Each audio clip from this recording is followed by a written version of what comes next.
friend, John MacLennan here, and in this video you're going to learn how to play Hot Lanta as recorded by the Allman brothers on guitar. Now this is going to be a two-part video. In the first part we're going to break down the rhythm for the entire song. I'm going to show you the chord shapes and the strumming patterns and how to get through it.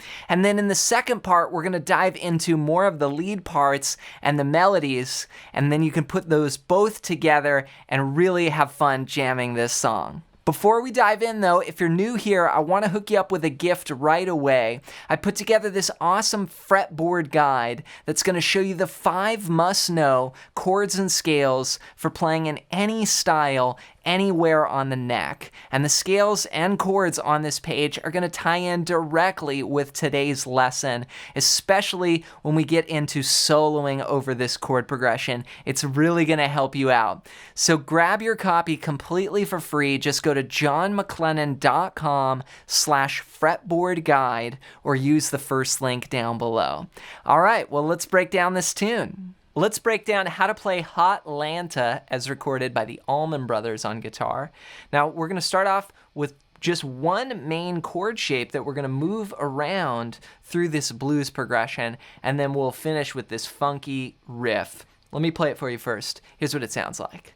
A 1, 2, 3, 4, 5, 6.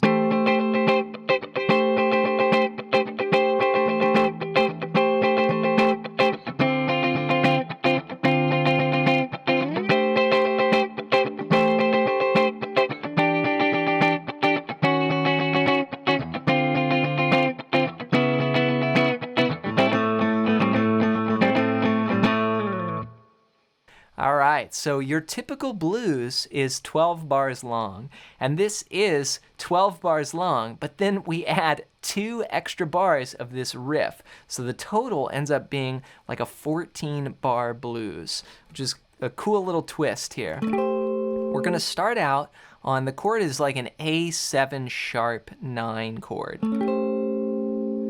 Now, we're going to use just a couple notes of that shape. If you're familiar with like your Jimi Hendrix chord, you know, it's that kind of sound. We're going to be all the way up here, though, on the 12th fret. We're going to play the 5th string, the 3rd string, and the 2nd string. Now, I'm using my middle finger on the 12th fret of the 5th string, my ring finger on the 12th fret of the 3rd string, and then my pinky finger on the 13th fret of the 2nd string, okay?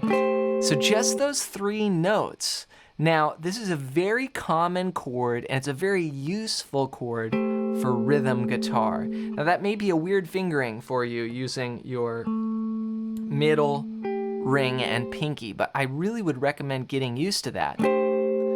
Alternatively, though, you could use your index, middle, and ring like this. That's actually the way that Bill Withers plays this. He uses that in the song Use Me, just those same shapes. So it's a useful chord. I'm gonna play it like this though.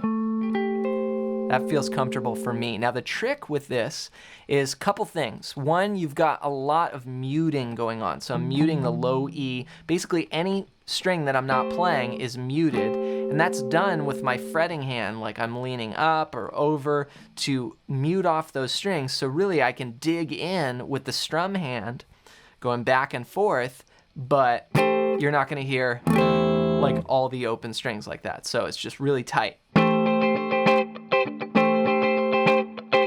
Then I could also just release the pressure for resting in between quickly, like that. See that?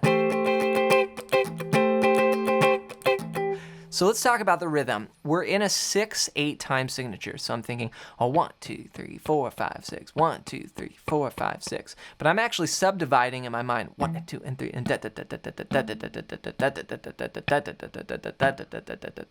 you know, so those are 16th notes in a 6/8 time signature. So strumming wise, let me break it down into 2 parts. The first half of the measure goes 1, 2, and 3, and. Okay, so that's down, then my strum hand goes down, it comes back up, it doesn't play the strings, and then I go down, up,